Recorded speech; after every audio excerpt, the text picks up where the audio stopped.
Pucknology after dark. Oh Oh my, way to recover from a nice loss. Oh, we're on the air, Miss Puckgal. Oh my god. Welcome to this edition of Pucknology After Dark, following a 4-1 Sharks victory over the Arizona Coyotes. I am PuckGuy14 on Twitter. You can reach us also on Twitter by using the hashtag Pucknology After Dark to ask questions or comment about the show. You can follow us on Twitter at PuckGuy14, at Pucknology, at Landy. With us tonight, as always, the always awesome AJ Strong. Yes, and with that, I will talk like the Eric Smooth Jazz voice operator that he's pulling off right now. Hello, everyone.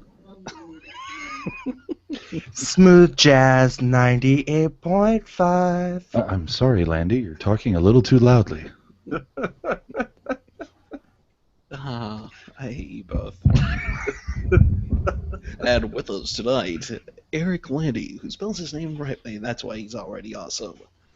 Hey, well, we got to get that smooth jazz, smooth voice in because it's almost Valentine's Day, and you know what that means. Oh yeah. Oh my. Time to Remember, get the Rangers back. you gotta give some if you want to get some. Yeah, yeah. Hashtag not selfish. Oh well. All right, guys. So let's talk about tonight's game. So Sharks win 4-1. They recover nicely from losing in the shootout to Calgary. AJ, good evening to you, sir. What did you think tonight? It was good. I mean, obviously, it's a fucking win. It's good. Yeah, I still don't think that they played an awful game Thursday night. We all know what happened. We already discussed it. But tonight, they I felt like they came out firing on all cylinders. The only thing that drives me nuts is that goddamn ice tonight, dude. Well, there's no way we're getting Barracuda games before Sharks games next season. The ice was god awful. There was a couple times Pavelski should have been free and clear, and he just like the puck just stuck to the ice. There was nothing going on. And the only other thing that did piss me off a little bit is they were given that nice long 4-on-3, which damn near should have been a gimme, and the guys are just standing around. That top unit was just standing around. Marlowe wasn't moving his feet, but I mean it was just come, dude, open up lanes. There's a couple times where Thornton is just waiting for Couture to come down the left side. Instead, he goes up high to the point because, if you're a Shark, you always have to take the vast majority of your shots from the point. But other than that, good, solid win. You need it against the Pacific Division to try to keep building. We all know the Ducks won tonight, so we keep the buffer. What say you, Landy? Boy, you know what? Big game by the kids tonight. The defense showed up. Kids on the back end, I mean. You had kid forwards chipping in. Goaltending was really good. Yeah, I mean, you'd love to see goals by Hurdle and Tierney and Donskoy and Carlson with a 2-point night. Just a great game all around, and you just love to see those lower lines really contributing and really pushing this team tonight because the top lines got a goal and looked okay, but wasn't they were kind of nullified by the Coyotes defense, So having those lower lines really chip in is a good thing. Absolutely, you get Tierney going. Zubers played a physical role tonight. You got why am I blanking now? I mean, DeMello's been coming on strong by pinching Tennyson with the goal tonight. Tennyson, vying to give himself some sort of value down the road in case somebody were to get hurt down the line. I mean, it was a good all-around team win. I thought they played pretty well in the PK. I thought their power play, as usual, could have been better. What else is new? But overall, a solid 60 minutes. The only hiccup was a Hansel shot that went off the post and in.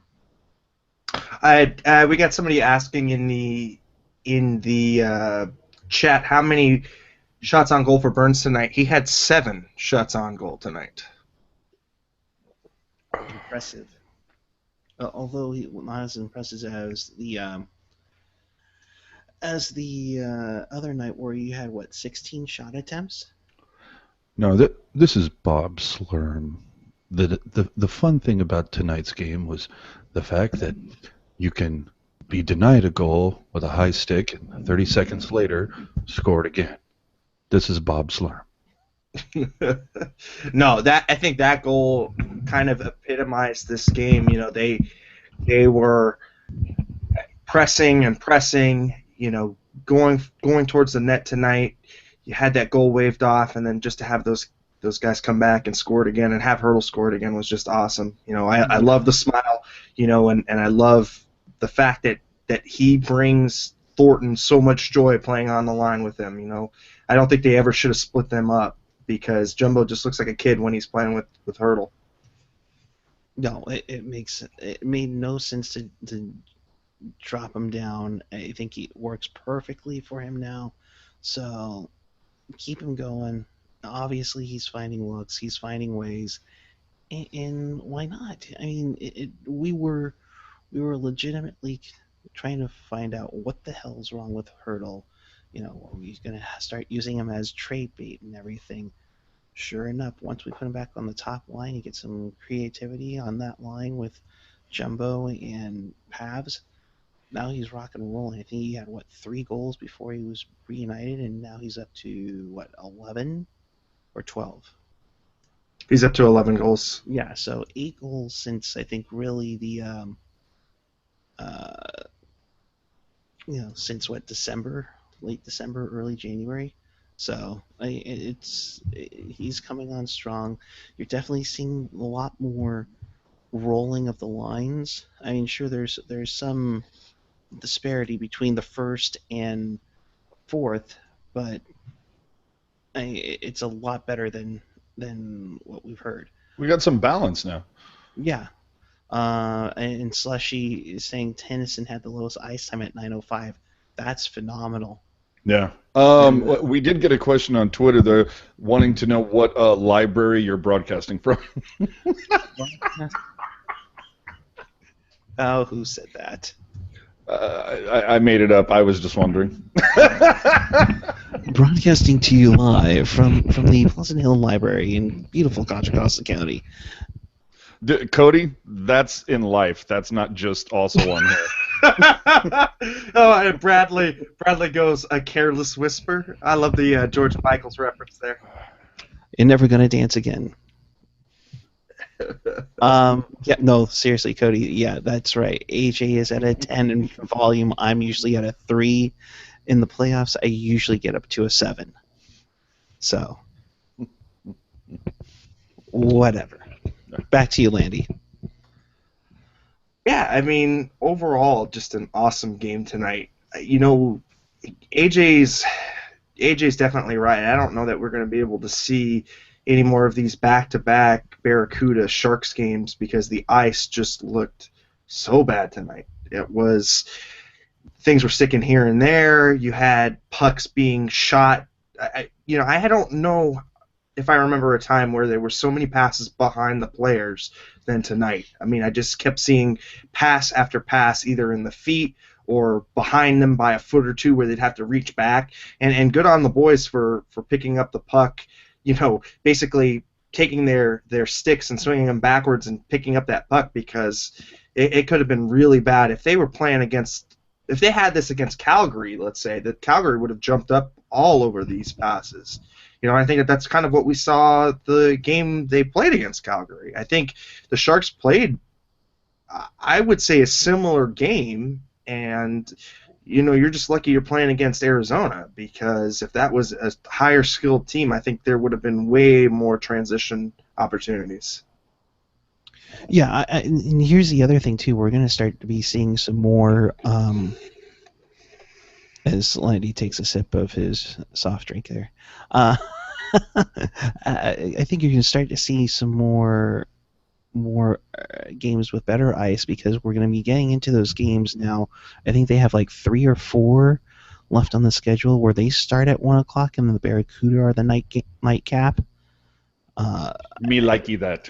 Yeah, it'll be interesting to see. Of course, the Sharks are well known to be horrific in afternoon games, and I'll be interested to see. And also would like to wonder if they'll have the doubleheader next year, but the Sharks will be the first game. Yeah. We've got a question on the chat, which comes up with a really good idea.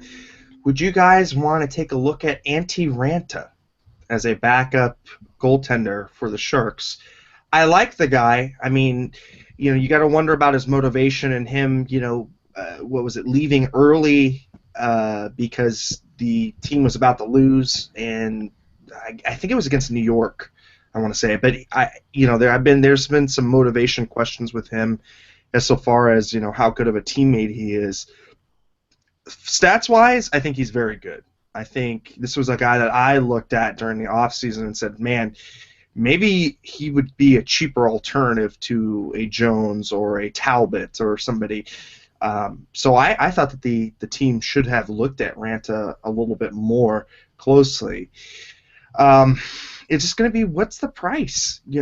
That's all of these trades is what's the price, and do the Sharks have enough to part to get these players? Because right now, like we've kept reiterating, the Sharks have one pick in the top 3 rounds, and if I were Doug Wilson, I wouldn't go to the draft with that war chest. You've got to get some more picks in those top 3 rounds. This isn't going to be a deep draft like last year's draft, but there will be some good players to be had. So I just, you got to wonder what they want. Well, another getting back to the whole Barracuda thing. That Sharks fan saying also Barracuda games take money away from Sharks games, do they not? And I would say that, yeah, maybe it's not as much as we might speculate, but there's no doubt when, and I put an article about this on Pucknology.net a few months ago, but there's no doubt that it has to have a little bit of an impact on the Sharks sales, because we all know that little kids, whether 4, 5, up until like 12 or so, they're not going to know the difference. They just see the uniforms and think everything's cool. So they're not going to know the difference. And when you can take a family of 4 to a CUDA game for less than 1 Sharks ticket, then yeah, that has to have some impact. Hey, I knew the difference between the Rhinos and the Sharks, okay? And I was like 4 when I went, okay? Yeah, they weren't skating on ice, bro. Yeah. They weren't wearing the same fucking jersey. I know. I'm just fucking pulling your leg. One skating on wood, the other one skating on ice. Fucking Chester. AJ basically saying kids are stupid.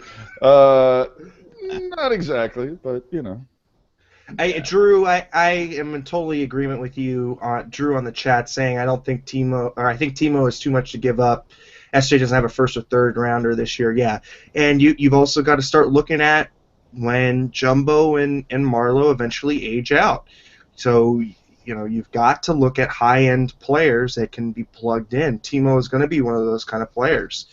Right now you've got to look at Wingles and you've got to look at Nieto as 2 guys that could potentially be pushed up and out by the prospects that we have in the system currently.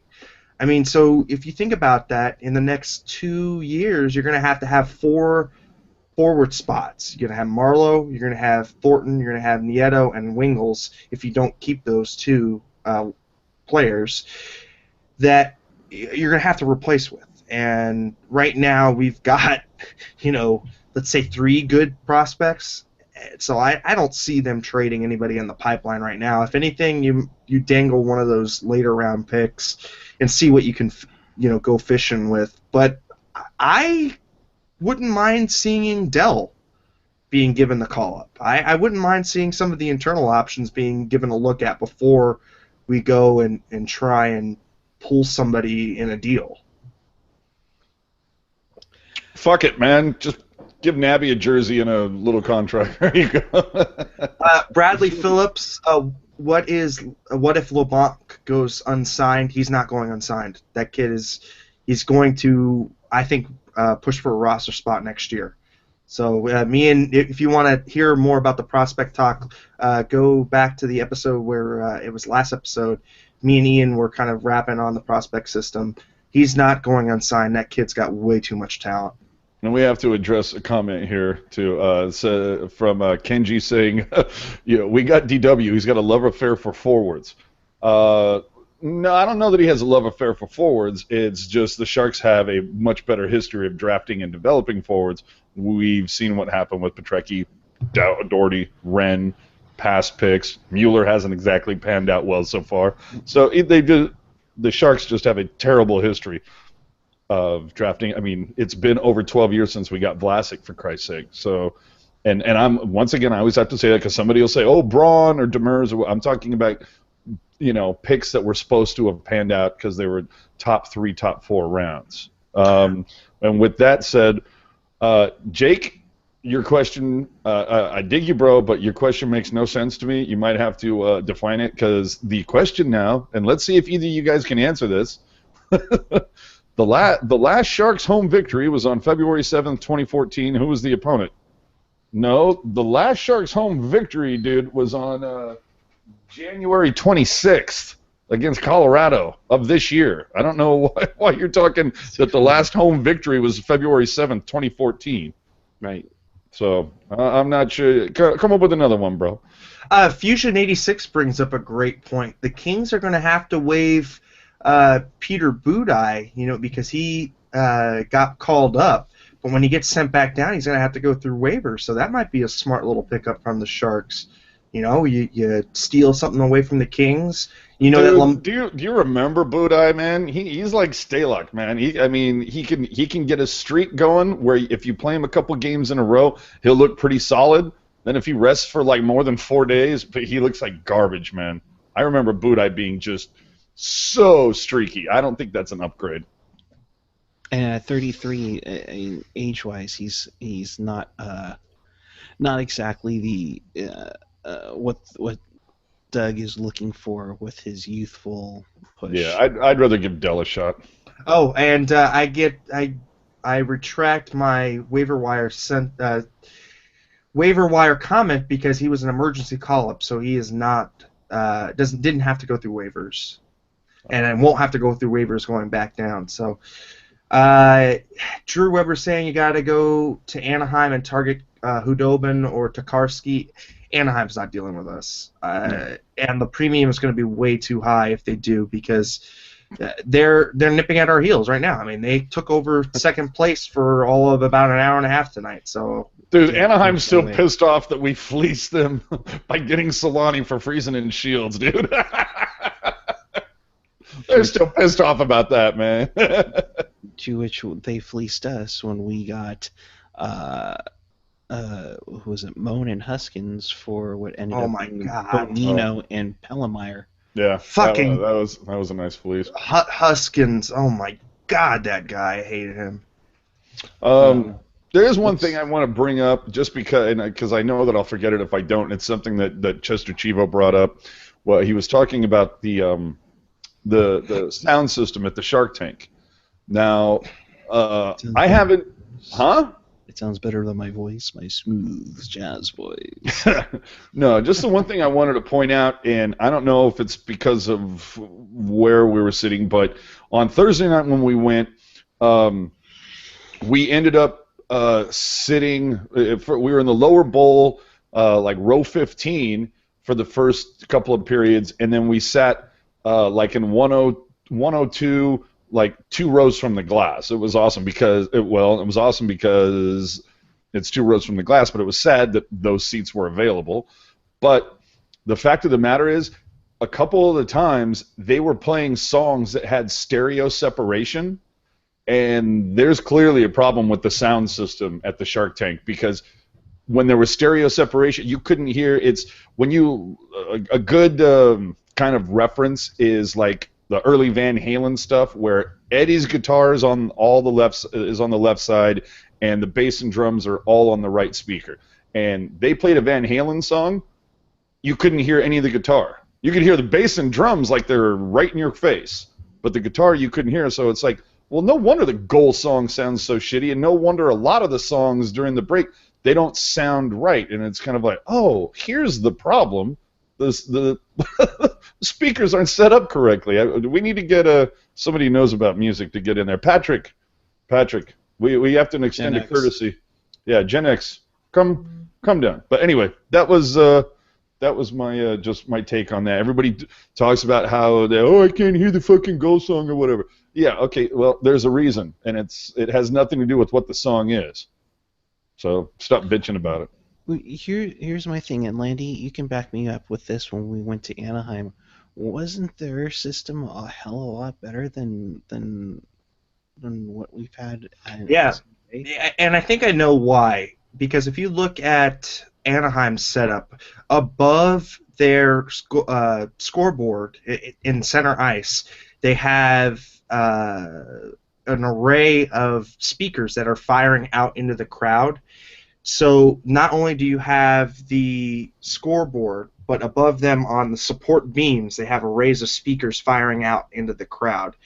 When I went to the Shark Tank last, I think only the scoreboard sound system was working. I don't even think any of the firing arrays on the corners of the arena were working. So I think it's just a problem of syncing up both the scoreboard and the exterior speakers to play the same things. Because the last time when I went, the goal scoring song was really low. You couldn't hear it very well. Even the little promos that they showed up on the tank on the screen for the tank weren't all that loud. Yeah, so those don't sound nearly as good as they used to. Even when they would do that little pregame bit with like a coach's corner thing with Ruzanowski or whatever, they just do not sound as crisp and as sharp as that they used to. Yeah, I was trying to see if I have some pictures from the game, but the speakers aren't showing up on there. And now it curves in, so it hits like you have like a set of 5 speakers. So one's blaring out into the upper bowl, another one into the middle section in Anaheim, and then another one into the lower bowl.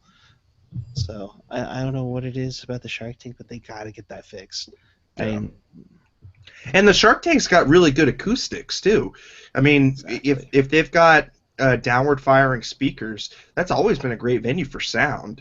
Because when they had Rock and Roll Part 2 tuned in, I mean, it was pretty damn loud. I mean, it echoed throughout the whole thing.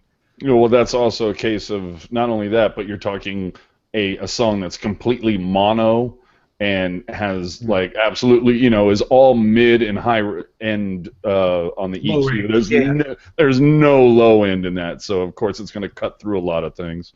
But with that, Slushy Jake has delivered us a new question, so now it's time for Slushy's Corner. It's time for Slushy's Corner. And I'm sure we'll have to get Gen X or Rocket or someone to do an audio opener for that as well. So here you go, guys. We'll throw it out. Who did the Sharks take instead of choosing 2nd overall in the '98 NHL draft at 3rd overall? Marco Sturm, Brad Stewart, or Scott Hannon? Go ahead. Pick me. Go ahead, Puck guy. Brad Stewart. And there you go. Okay, well, that was a fun Slushy's Corner. Moving on. I couldn't remember if it was a poor offensive defenseman that they tried to pick. Oh, wait a minute, it was both of them. No. Both of them were supposed top high-end offensive defensemen that turned out to be the most defensive defenseman ever, and not even that great. It was only because Mr. Only because he played with Nick Lindstrom. Okay, that guy can make anybody look good. Yeah, exactly. By the way, he made Ian White look good. I mean, come on. Dude, St. Owen just lit Puck guy up. Oh God! Now what? It sounds like you are broadcasting through SAP speakers. Anyway, That's 25% less efficient. yes. No, but here, let's go and take a look at the standings now. Hold on, Now, what's Drew Weber saying? That's fun fact. San Jose held the top 3 picks in that draft at some point in time. Are Yep. you serious? Jesus. Which Christ. was which think about this was Legwand, LeCavalier, and Stewart. Well, I who wonder did how we end that- up getting for those picks? I don't know. Oh, Bradley Phillips goes, fun fact, Mirko Mueller's highest PCS comparable is none other than Scott Hannon. Jeez. oh my God. All right, Buckeye, walk us through these beautiful stats page. Beautiful stats page. Here we go, folks. All right, so Ellie is at 69 points. Oh and- my. Oh my, yes, those naughty kings, such whores. The Sharks are at 63. They're within 6, guys. They're hanging in there. Anaheim is right behind them though at 62. The Sharks do have 2 more Rose. than Anaheim does, so that does help them out. And these games remaining are up to date, right? These Yep. games remains are up to date. Jesus Christ. How the hell are Colorado and Nashville so far ahead on the schedule? Wow. I know, right? Edmonton picked up their 50th point, so everybody's kind of. It's starting to stretch out a lot more, but kudos that we might actually have the whole division at 70 points this year. Vancouver blew a glorious chance to beat Toronto, and I think the last time Toronto had won in Vancouver was when Ed Belfour was in net in 2002. Dude, has Vancouver just completely run off the rails? Them and Anaheim have just completely. Yeah. It's so odd. Yeah. Well, I mean, you look at their differential, and then look at the amount of loser points they had, and you knew that this was going to fall apart. I mean, they were worse than the Coyotes insofar as overachieving. And just the fact that they're that high up in the rankings and they only have 18. yeah, I mean, look, Edmonton and Vancouver are tied for the same amount of regulation wins. I mean, it's fucking dumb. Well, It really is. the fact that Arizona and Vancouver have the same amount of points. Oh my lord. Oh my god. And I think they are rioting in Vancouver after tonight's loss to Toronto. Yeah. Well, yeah, I mean, I would too. I mean, that Toronto is a shit team, and Vancouver As a shit fan base. Oh, I'm sorry. Was the mic on when I said that? I'm sorry. No, you're- Stop talking about my team on the Connects Radio Network. they score. I fucking hate that. 116. Oh god. And I still love those guys. And of course, Jim Houston was doing the game tonight on Hockey Night in Canada. Oh my Oh, god. So it must have been I love- conspiracy theory, right? I like Fusion pointing out that Vancouver wore retro jerseys at home. It's a curse. They broke out their black skate logo jerseys tonight. But Vancouver can't figure out if they want to go for a playoff spot or tank for Austin Matthews. Well, I heard a little rumor coming out that Alex Burrows said he wouldn't mind being traded if that's the way that Vancouver wants to go. Whoever gives you the best finger food. Yeah. I mean, I Dude, just everybody wants out of there. I'm surprised the Sedines haven't said something yet. Like they're like, yeah, we want off this sinking fucking ship too.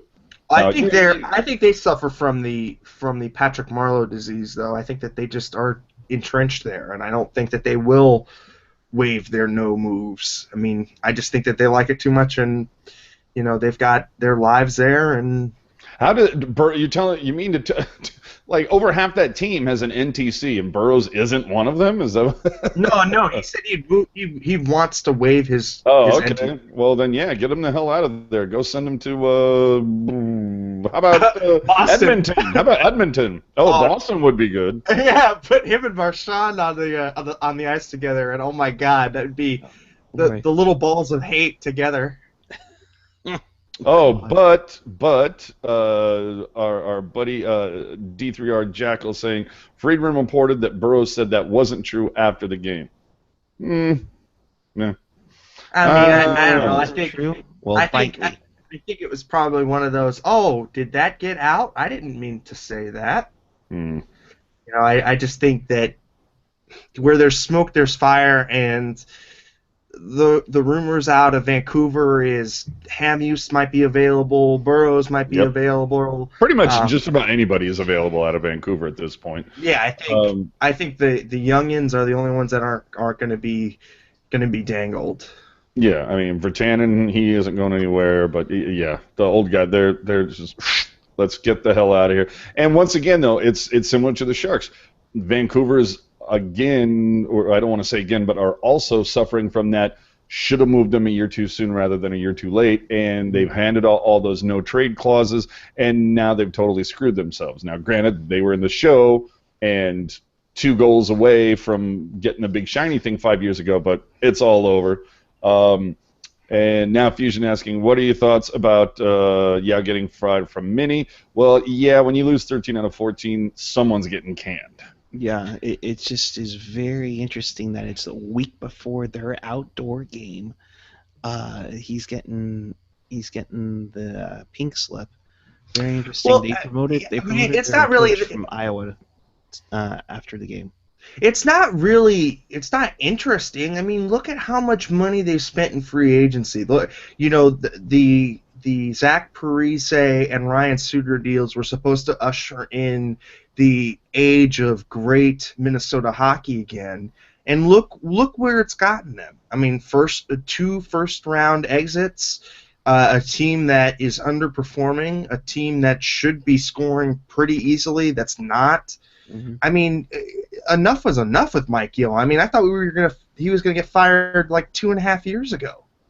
When he had the meltdown on the ice, I thought that was probably when he was ready to be gone.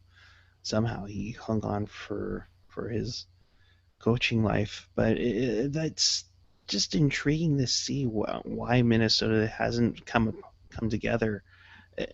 This team should be a lot better. I think they're a good team, and but they aren't great. They have 2 great players, but they are just a good team. Yeah, I mean, I'm surprised they didn't go after.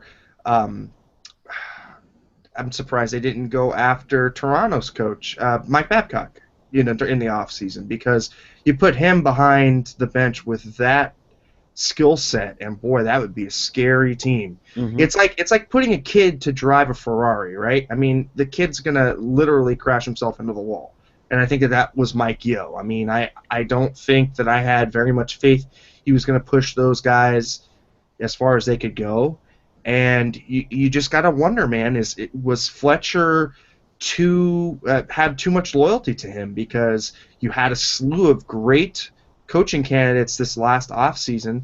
They could have had Todd McClellan, and look what he could have done with a Minnesota team like that. So I think McClellan he was sporting a Woody for Edmonton. Yeah, once Edmonton got the #1 pick, I think. Yeah, it's kind of like, oh, look, you started rubbing his hands together, going, look what I can do there. But looking at that schedule and what we're talking about, I remember us kind of, well, maybe not you guys, but me, I was kind of bitching, saying that how the hell did the NHL schedulers screw us that we basically get through 5 months of the season before we even see Vancouver.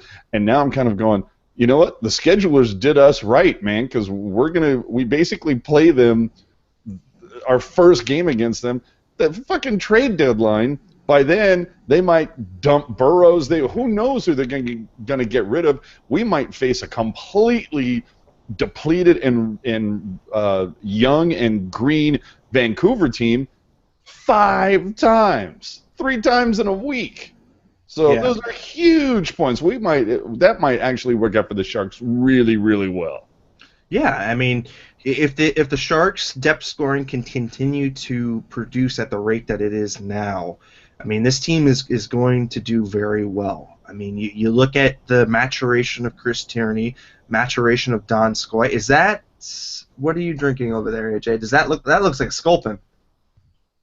Who, me? Oh, it is. That's a grapefruit sculpin from San Diego, California. Ballast Point, my favorite brewery down here, guys. Uh, so This yeah, segment brought to you by Ballast Point. yeah. If you ever get a chance to go to Ballast Point, awesome. It's down here in San Diego, awesome brewery. But as far as depth scoring goes, I mean, you look at the maturation of this team. You look at Carlson tonight. You look at Donskoy. You look at Tierney. I mean, these kids are getting it done. And, you know, as much as we hate giving DW any kind of praise, I think you start to understand what he thought he was getting out of those kids last year and why the lack of movement for the team last year. Now, I'm not going to go out of my way and saying, well, that totally makes him in the clear for only signing John Scott last year, but I think that this is kind of the growth he thought he was going to get out of the kids this year. He was going to see that last year. So, you know what? It's a year late, but I'm glad that these kids are starting to bloom, and I'm really happy with the direction that the kids are taking.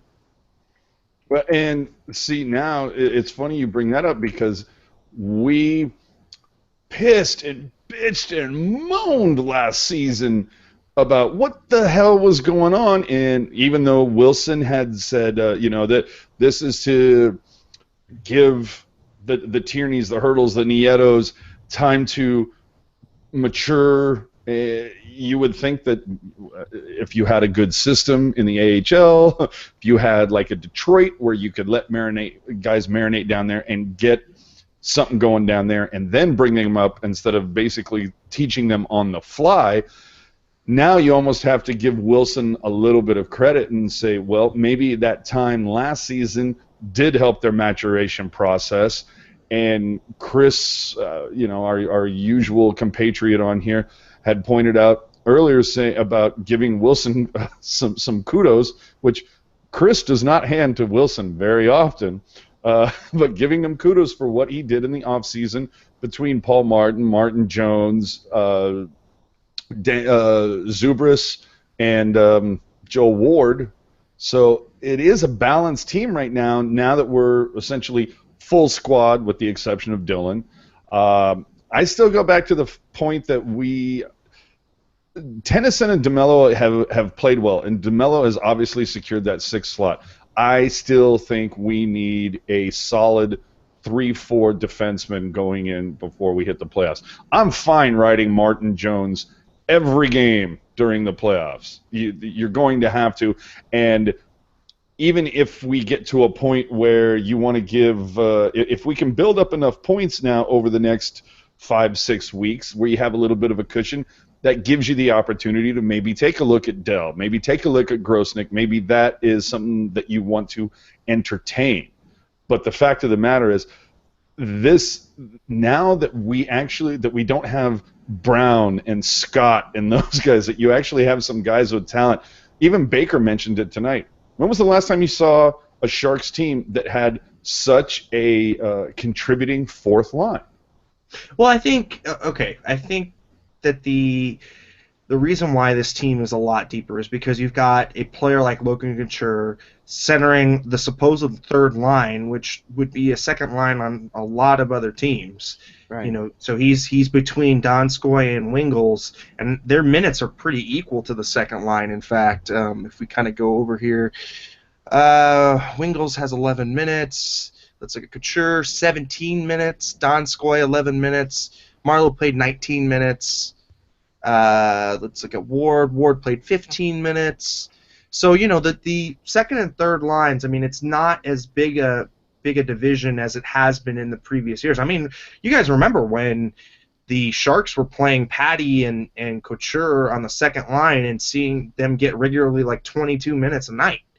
You know, and no balance, and it being just a first and second line team where the third line under McClellan would get maybe 5 minutes if they were lucky, and the fourth line, well, hell, they'd probably take 2 or 3 shifts, and that was it for the game. So, you know, for me at least, this bodes well for the long term, and as far as them getting rest for the big guns, because you're seeing Jumbo benefit from that. I mean, look at his point streak and look how hot he's been.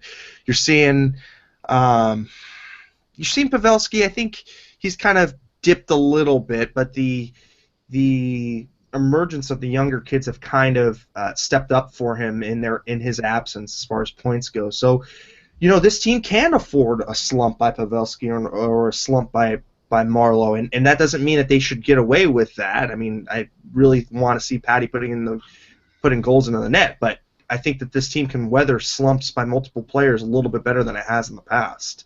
All right, 2 quick questions. You guys ready? I thought you were quick. Come on. All right. Have Raffi Torres and Mike Brown played their last games in teal? I don't think so. Yeah, I agree. I think there's going to be something that gets Raffi called up. Agreed. I don't think Raffi is. I think he's still got way too much drive to get back on the ice again. I think we probably. It wouldn't surprise me if he comes up for the last 10, 15 games for that playoff push. I think that.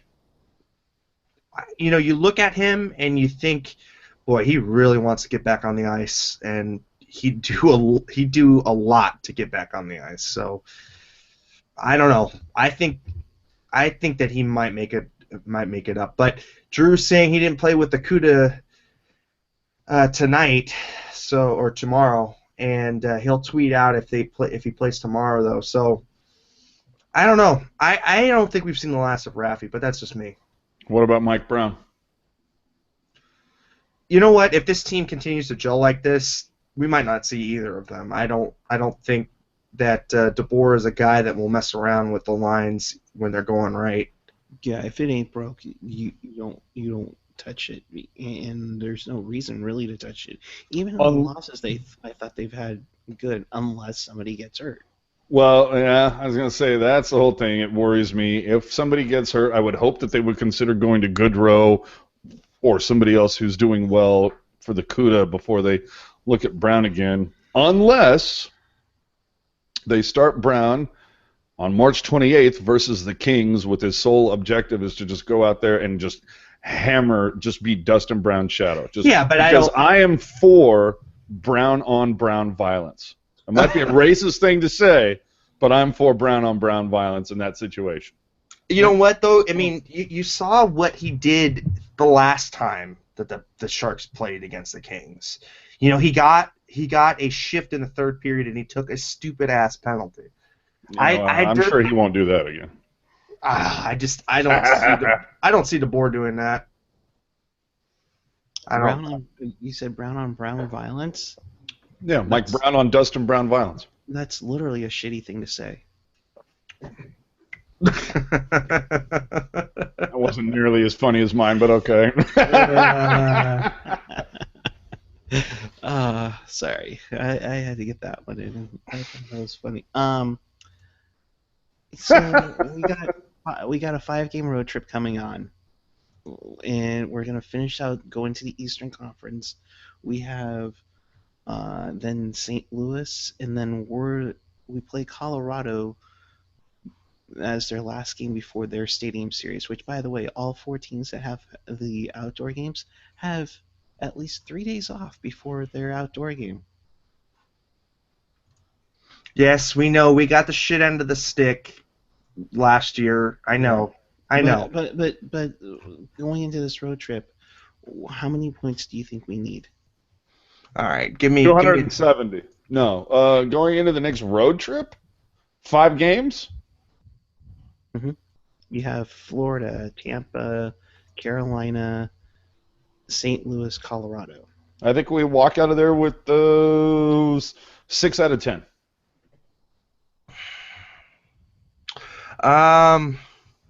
6 out of 10. Okay, let me break these down.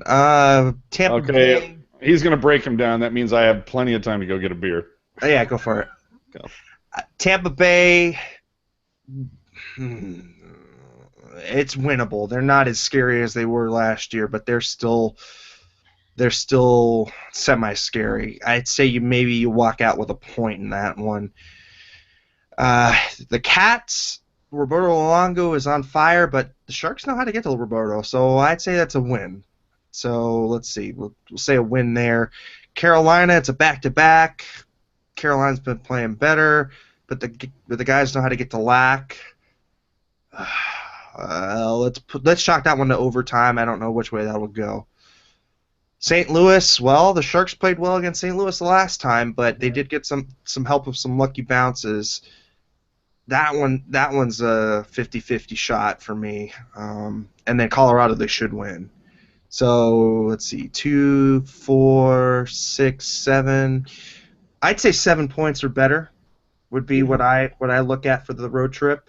Yeah, I would say 7 points is probably about what we would get on the road trip, and that's a highly successful road trip. That'll get us to 70 right then and there, and hopefully LA and Anaheim are starting to have their falters as well. I think you can definitely do 7 out of 10 and be in good shape. For sure. Well, I mean, okay. So Anaheim is 8-1-1 in their last 10. San Jose is 6-2-2, and the Kings are 5-5. So you gotta think that Anaheim will slow down just a tad. I don't think they're gonna be nearly as bad as they were before, but I also don't see them continuing this 8-1-1 pace. I think we see them kind of maybe slip back to about, I don't know, 5. Let's say 5-2-3. I think that's probably what they'll go in their next 10. Sharks are sitting at 6-2-2. I think you could probably keep up that pace. Mm-hmm. Especially because these are road games, and the Sharks have been pretty good on the road. So, I think all said and done, when the road trip is over, I'd like to see the Sharks have gained another 2 points on the Kings. So, be about 4 points back, and let's hopefully have Anaheim be sitting 2 or 3 points behind us. Yeah. Did you guys bring up the comment about Minnesota's new coach's first home game will be the stadium game? That's awesome. No pressure. And it'll probably be -7 degrees back there. It's like a freaking Heritage Classic when they played it up in Edmonton. Yeah, definitely. It's going to be brutally cold. And then continuing our segment from the brought to you by Ballast Point, this is what we're on to now. Victory at Sea is a highly recommended brew by Mr. AJ Strong and myself. They also have a vanilla Victory at Sea as well that is pretty damn good, too. Mm-hmm. AJ Strong on the par 4. Oh, what a beautiful shot there. Back to you, Landy. Bradley Phillips brings up a good point. The fact that is Amy's pillow talk is scary.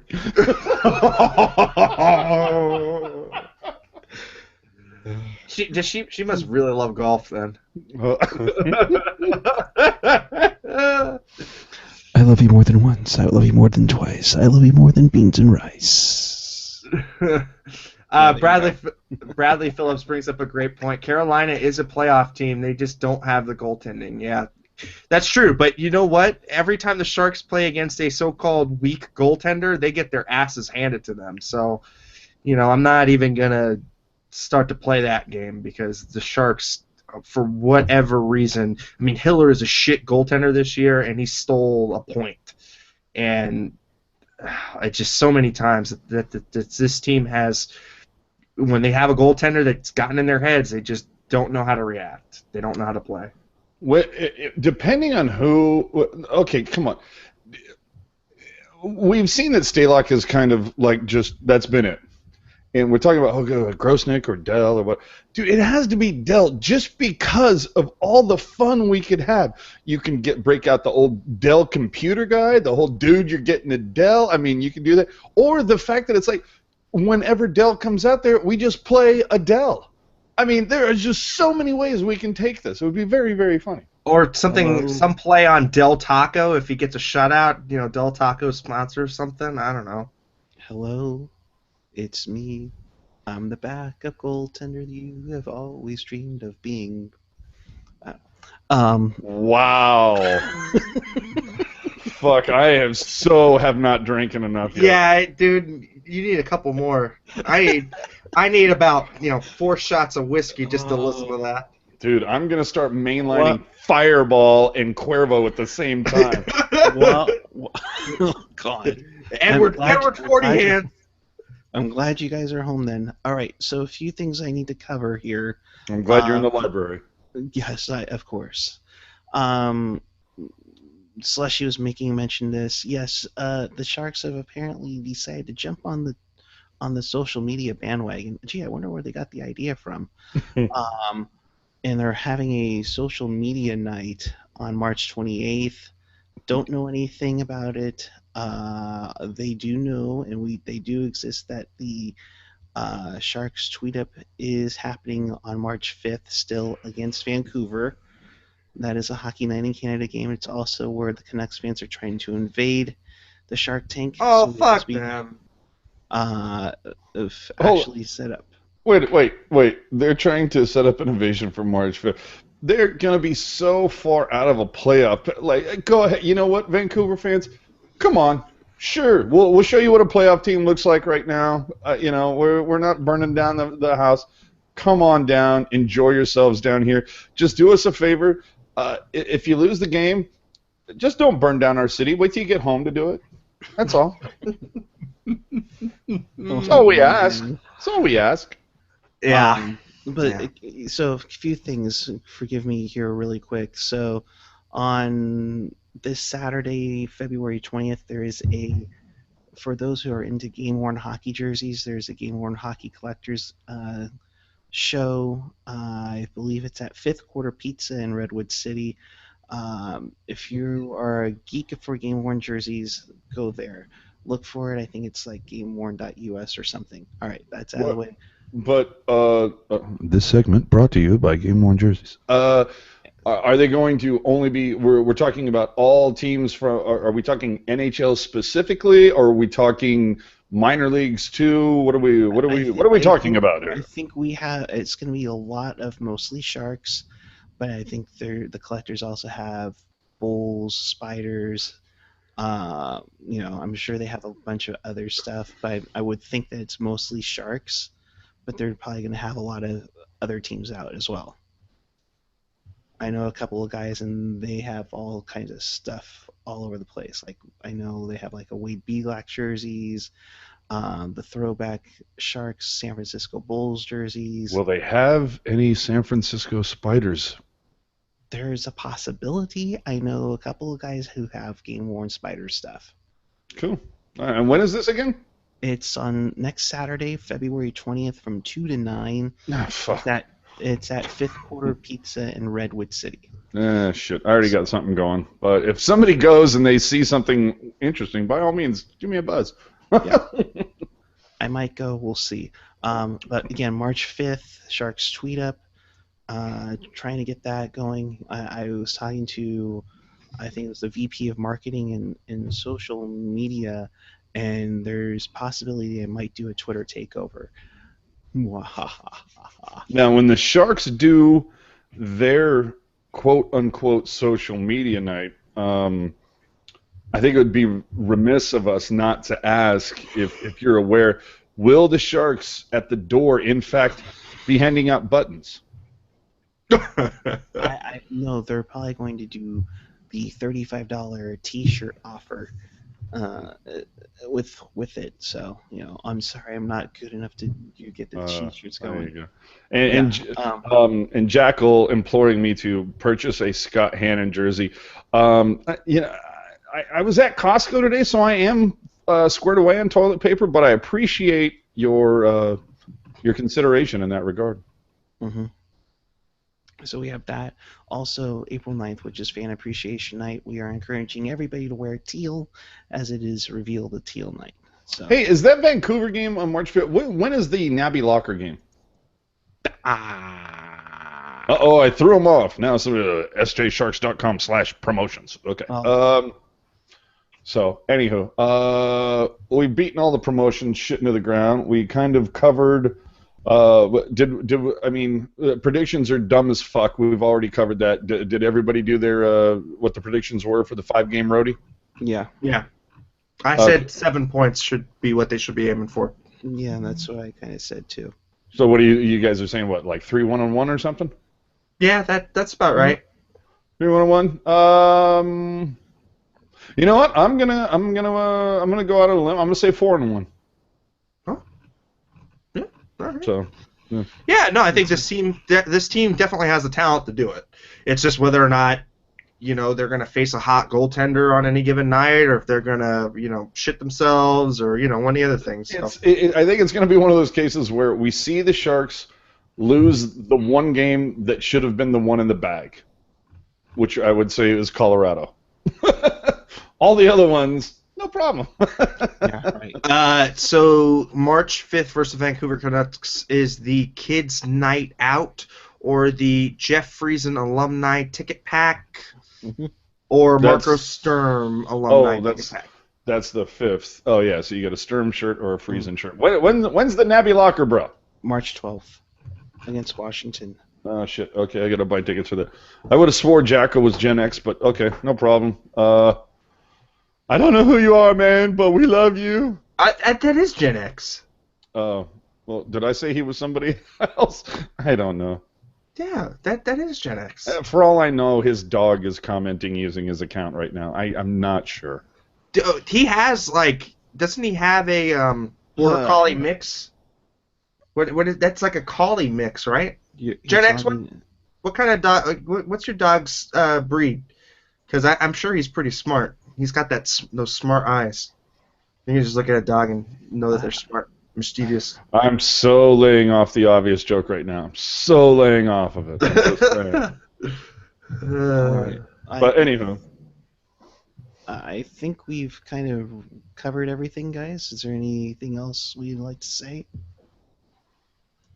No. All right, with that. Wow, really?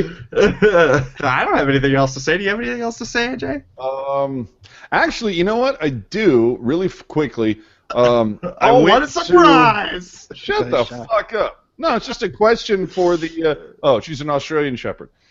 Just for the people out there, because I've seen this debated, and so I just want to throw this out to the people who do watch, because you guys are clearly the bigger fans than most. The place that used to do the Shark Stitch work, Duckerman's, was bought out like 2 years ago or something like that. Apparently, they just send when you go to the Shark store at the tank and want a pro-stitched jersey that they send out and you pick it up 3 weeks later. Apparently, they're sending this to a particular woman who is, I don't know, working out of her garage or some shit. But wanted to come down to find out, are you aware of like a place that does good custom jerseys? If you bring in a jersey, if you want a nameplate and a number stitched on or whatever, are you aware of that? And if you could put it in the comments of this broadcast, that would be awesome. Or tweet me directly, which would be even better. Not only that, and then also, if you know of a good place that is affordable and reasonable that does jersey framing. Because I keep on hearing from some of the fans when I'm bullshitting with people at the games, inevitably we get into the conversation. It's like, well, I've gotten a jersey. I don't know what name I want to get on it, and then they decide on it, and then they find out what the price is through the Shark store, and they go, Jesus shit. So they're just trying. Duckerman's used to be awesome because you would bypass the Shark store, go straight there, and they did a phenomenal job. And then, of course, once it's all done, you get it autographed. You want it framed.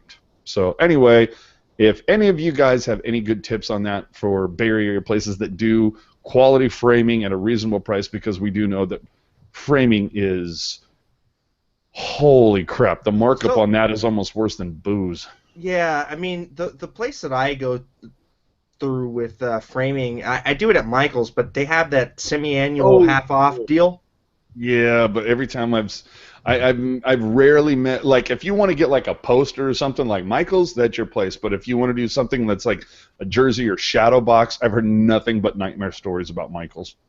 Well, I mean, the one down here is not too bad, and like I said, I got it half off. But yeah, I mean, you probably have to go to shoot. I mean, what's that? There's a store up there that does like a lot of photo framing for sports photo framing and stuff like that. Well, sports gallery, but they're Yeah, a little expensive. A yeah. little. I found a different place for the framing that I actually think is pretty competitive, and I'm going to find out this week. So we'll see how that goes. But I'm still looking about the stitching for doing custom jerseys. St. Owen posting that Carrasco's took over Duckerman's, and I'm aware of that. But the problem is Carrasco's, they only do like little league type shit now, or softballs. That they don't do pro teams or anything like that. They do stuff for softball, little league, all that type of stuff. They don't do anything on the pro level. So I just wanted to throw that out there. If any of you are aware of something like that, I would appreciate if you reached out to me. Other than that, I guess we will catch you after Tampa Bay, Mr. Puck Guy. Yes, we will. So Sharks win 4-1 over Arizona. They begin a crucial 5-game road trip against some of the higher echelon teams at the moment. It should be a very good one. We will be back with you on Tuesday night following Tampa Bay with longer version since they're on the East Coast. We can go a little longer. I'm not going to be sacrificing 3.5 hours of sleep before work for the program.